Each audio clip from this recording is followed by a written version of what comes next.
labanan at hindi yun madali.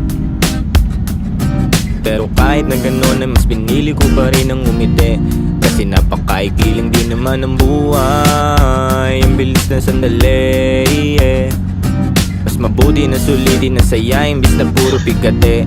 Kasi ganyan lang ang buhay, wag mainipin kung ano ang parating.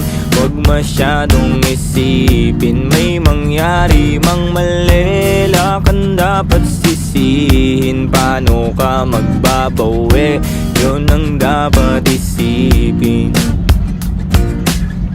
Dami kong pinapangarap abutin, mga bagay na hindi ko balak angkinin. Tiwala sa proseso, kailangan di mainipin. Bigay mo ang lahat habang kompleto pa ang ngipin. At kung ako naman ang tatanungin,